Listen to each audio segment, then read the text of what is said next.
बिपिन और कविता एक छोटे से गांव में रहा करते थे, जिसके शादी के 10 साल बीत चुके थे, लेकिन अभी तक उसे कोई संतान न थी, जिसके कारण बिपिन और कविता को लोगों के ताने सुनने पड़ते थे, जिससे वो बहुत दुखी रहा करता था।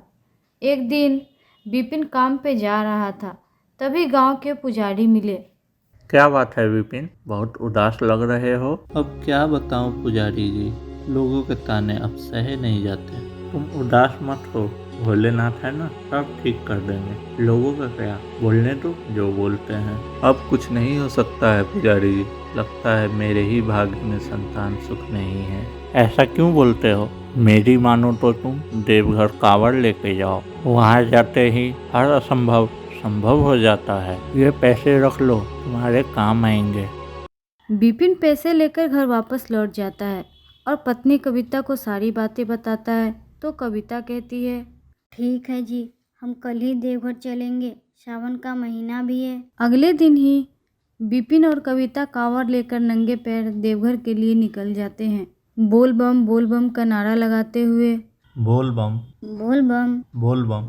बोल बम। दोनों देवघर पहुंच जाते हैं और जल चढ़ाते हुए कहता है, हे भोलेनाथ, आप तो अंतर्यामी हैं, फिर भी हमारे दुख से अनजान हैं। इस करुणा भरी आवाज को सुनकर भोलेनाथ बोले, हे पुत्री, तेरे भाग्य में संतान सुख नहीं है, इसीलिए तू अभी तक माँ नहीं बनी।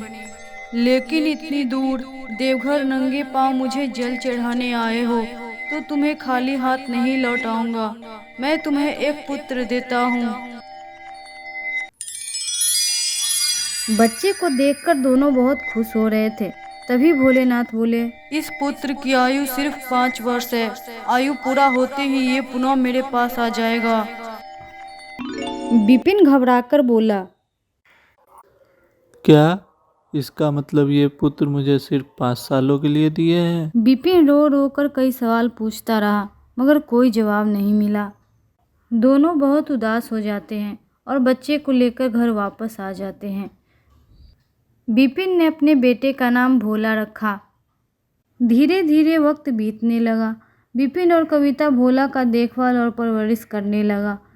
दोनों भोला को बहुत प्यार करता था, मानो पूरी दुनिया बन चुका था भोला बिपिन और कविता के लिए। अब तो उसे ये याद भी नहीं रहा कि 5 साल पूरा होते ही भोला उससे दूर हो जाएगा। 5 साल बाद सुबह सुबह बिपिन भोला को लेकर खेत जा रहा था, तभी फिर से पुजारी मिले। क्या बात है विपिन, आजकल नजर ही नहीं आते हो। ऐसी कोई बात नहीं है पुजारी जी, भोला के साथ कैसे दिन गुजर जाता है पता ही नहीं चलता।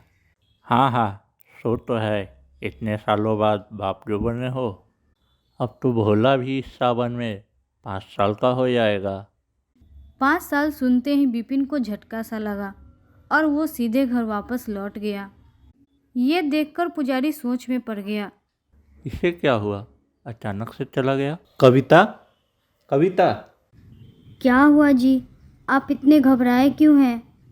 क्या तुम्हें याद नहीं रहा कि भोला 5 साल का होने वाला है? वो तो पुजारी जी ने भोला की 5 साल होने की बात कही, तो मुझे याद आया। याद करने से भी क्या होता, क्या भोला हमेशा के लिए हमारे पास रुक जाता? तुम चिंता मत करो, हम इस साल भी देवघर जाएंगे और भोलेनाथ से विनती करेंगे कि भोला को हमेशा के लिए हमारे पास रहने दे। दोनों ने फिर से भोलेनाथ पे जल चढ़ाई और सर पटक पटक कर विनती की।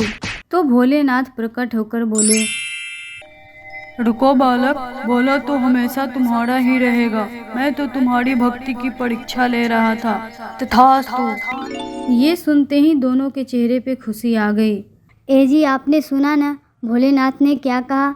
अब भोला हमेशा के लिए हमारे पास रहेगा। हाँ कविता, मैंने भी सुना।